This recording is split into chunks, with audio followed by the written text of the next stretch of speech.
빨간맛 궁금해하네 깨물면 점점 녹아든 strawberry gum 콜라 캔디샵. Assalamualaikum warahmatullahi wabarakatuh. Perkenalkan, nama saya Aika Putri Amalia Rahmani dari kelas 11 IPS 3. Di sini saya akan mempresentasikan penelitian dari mata pelajaran Pendidikan Jasmani dan Kesehatan atau Penjaskes. Penelitian ini berupa karya tulis yang berjudul Pengaruh Jenis Makanan Kantin Terhadap Kesehatan Siswa SMA Negeri 1 Sumedang. Alasan mengapa saya memilih judul penelitian ini karena saya sangat tertarik dengan tema kesehatan dan makanan kantin adalah makanan sehari-hari dan merupakan bagian dari pola hidup kebanyakan siswa di SMA Negeri 1 Sumedang. Selain itu, nantinya dengan makanan kantin, kita dapat melihat apakah siswa menjadi fokus dan mudah menerima pelajaran atau malah sebaliknya, menjadi ketinggalan pelajaran karena mudah sakit akibat mengkonsumsi makanan kantin. Setelah saya menjelaskan alasan mengapa saya memilih judul penelitian ini, sekarang saya akan menjelaskan latar belakang penelitian pada bab 1 pendahuluan. Pada latar belakang penelitian ini, saya menjelaskan secara singkat pengertian kesehatan yang merupakan suatu keadaan sejahtera dari badan, jiwa, dan sosial yang memungkinkan setiap orang hidup produktif secara sosial dan ekonomis. Kesehatan sendiri dibagi menjadi dua, yaitu kesehatan tubuh atau fisik dan kesehatan mental. Menurut World Health Organization atau WHO, kesehatan mental diartikan sebagai suatu keadaan yang baik di mana seseorang menyadari kemampuannya, dapat menghadapi stres yang normal, dapat bekerja secara produktif dan menyenangkan, dan dapat berkontribusi dalam komunitasnya. Dilihat dari dua pengertian kesehatan tadi, maka masalah kesehatan merupakan hal yang sangat-sangat penting dan perlu diperhatikan oleh semua kalangan, tak terkecuali kalangan remaja. Karena masa remaja merupakan masa transisi atau peralihan dari anak-anak menuju dewasa yang sangat rentan terkena masalah kesehatan. Selain itu, banyak orang yang mengatakan bahwa masa remaja merupakan masa coba-coba terhadap pola hidup dan asupan makanan yang dikonsumsinya. Hal ini menjadi salah satu penentu hidup remaja di masa dewasa, bahkan hingga keturunannya. Berdasarkan penjelasan tersebut, saya bermaksud untuk meneliti lebih jauh mengenai jenis-jenis makanan yang biasa dikonsumsi oleh remaja, khususnya siswa-siswi kelas 10 dan 11 di SMA Negeri 1 Sumedang, dengan membuat karya tulis yang berjudul Pengaruh Jenis Makanan Kantin Terhadap Kesehatan Siswa SMA Negeri 1 Sumedang. Berdasarkan latar belakang tersebut, saya membuat 3 rumusan masalah. Yang pertama, faktor apa yang melatar belakangi siswa membeli makanan kantin? Yang kedua, bagaimana dampak makanan kantin terhadap kondisi kesehatan siswa? Yang ketiga, bagaimana cara memilih makanan yang sehat di kantin? Nah, untuk menjawab ketiga rumusan masalah tersebut, saya akan menjelaskan dan menguraikan hasil penelitian tentang pengaruh jenis makanan kantin terhadap kesehatan siswa SMA Negeri 1 Sumedang pada bab 3 pembahasan masalah. Pada bab ini, hal pertama yang akan saya bahas yaitu faktor yang melatar belakangi siswa membeli makanan di kantin. Dari hasil wawancara yang saya dapatkan dari berbagai narasumber dan angket terbuka yang saya ajukan saat melakukan penelitian, faktor yang melatar belakangi siswa membeli makanan di kantin ini cukup beragam. Salah satunya yang pertama, tidak membawa bekal makanan dari rumah. Menjadi alasan terbanyak mengapa siswa membeli makanan di kantin.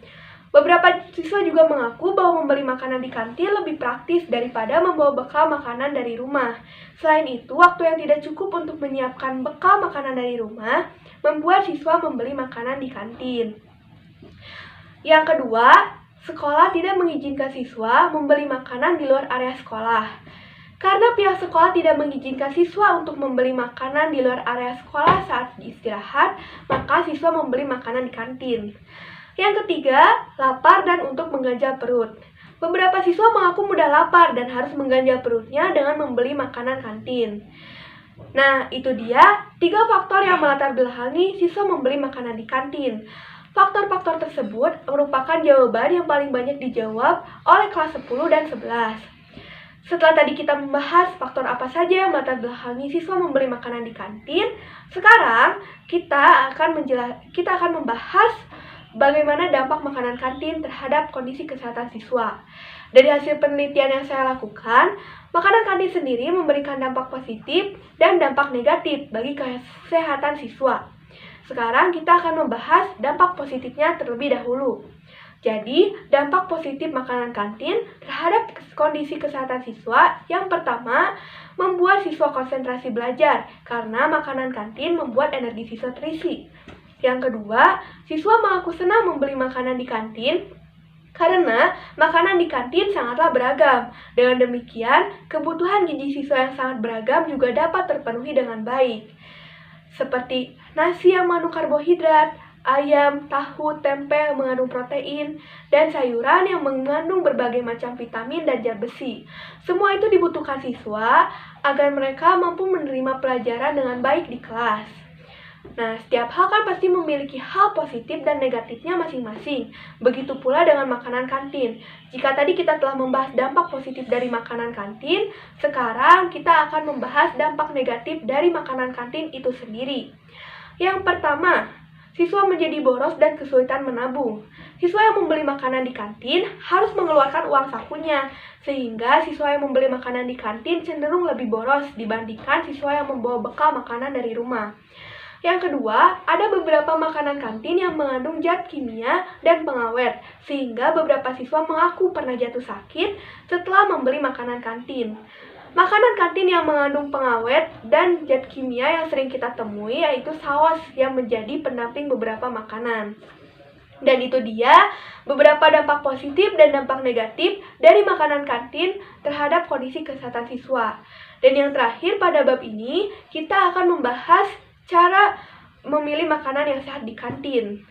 Berdasarkan hasil penelitian yang saya lakukan terhadap siswa dan siswi di SMA Negeri 1 Sumedang, berikut adalah cara memilih makanan yang sehat di kantin. Yang pertama, memilih makanan yang bersih dan higienis. Makanan yang kita konsumsi harus memiliki tampilan yang bersih dan higienis. Selain itu, warnanya tidak boleh mencolok, karena bisa dipastikan bahwa makanan tersebut menggunakan pewarna alami, bukan pewarna buatan. Yang kedua, melihat tanggal kadaluarsa pada kemasan.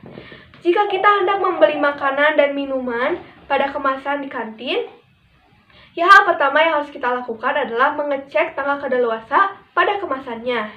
Yang ketiga, hindari makanan yang terlalu pedas dan terlalu asam, karena makanan yang terlalu pedas dan terlalu asam dapat membuat perut kita sakit, sehingga kita menjadi tidak fokus untuk menerima pelajaran. Yang keempat, hindari makanan yang mengandung pengawet dan zat kimia berbahaya. Karena makanan yang mengandung pengawet dan zat kimia berbahaya dapat merusak organ tubuh dan membuat kita mudah sakit. Nah, itu dia cara memilih makanan yang sehat di kantin. Setelah tadi kita membahas dan menguraikan hasil penelitian pada bab 3 pembahasan masalah, yang terakhir saya akan membahas simpulan dan saran pada bab 4 penutup. Pada bab ini, yang akan saya sampaikan terlebih dahulu yaitu simpulan. Dari penelitian ini, dapat disimpulkan bahwa faktor yang melatar belakangi siswa membeli makanan di kantin, pertama, tidak membawa bekal makanan dari rumah. Yang kedua, sekolah tidak mengizinkan siswa membeli makanan di luar area sekolah. Yang ketiga, lapar dan untuk mengganjal perut. Selain itu, makanan kantin sendiri memberikan dampak positif dan dampak negatif bagi kesehatan siswa di SMA Negeri 1 Sumedang, baik itu kesehatan fisik maupun kesehatan mental. Yang pertama, membuat siswa konsentrasi belajar karena makanan kantin membuat energi siswa terisi. Yang kedua, siswa mengaku senang membeli makanan di kantin karena makanan kantin sangatlah beragam. Dengan demikian, kebutuhan gizi siswa yang sangat beragam juga dapat terpenuhi dengan baik. Yang ketiga, siswa menjadi boros dan kesulitan menabung. Dan yang keempat, ada beberapa makanan kantin yang mengandung zat kimia dan pengawet, sehingga beberapa siswa mengaku pernah jatuh sakit setelah membeli makanan kantin. Dengan demikian, cara memilih makanan yang sehat di kantin adalah sebagai berikut. Yang pertama, memilih makanan yang bersih dan higienis. Yang kedua, melihat tanggal kadaluarsa pada kemasan. Yang ketiga, hindari makanan yang terlalu pedas dan terlalu asam. Yang keempat, hindari makanan yang mengandung pengawet dan zat kimia berbahaya. Terakhir, kita akan membahas saran. Setelah melakukan penelitian, saran yang dapat saya berikan adalah sebagai berikut. Yang pertama, karena rata-rata siswa di SMA Negeri 1 Sumedang memilih membeli makanan kantin, maka siswa diharapkan dapat memilih makanan yang bersih dan bernutrisi agar kecukupan gizinya dapat terpenuhi dengan baik. Yang kedua, orang tua diharapkan dapat memberikan edukasi kepada anak-anaknya terkait jenis makanan apa yang boleh dan tidak boleh dikonsumsi oleh para remaja. Yang ketiga, sekolah diharapkan dapat menyediakan makanan kantin yang bersih dan bernutrisi untuk anak sekolah. Nah, itu dia saran yang dapat saya berikan setelah melakukan penelitian ini. Sekian apa yang dapat saya sampaikan. Semoga karya tulis dan video presentasi ini dapat bermanfaat bagi semua orang, khususnya siswa-siswi di SMA Negeri 1 Sumedang. Mohon maaf apabila ada kesalahan kata karena kesempurnaan hanyalah milik Allah Subhanahu wa taala. Terima kasih atas perhatiannya. Wassalamualaikum warahmatullahi wabarakatuh. 위로 뻗지 난 완벽해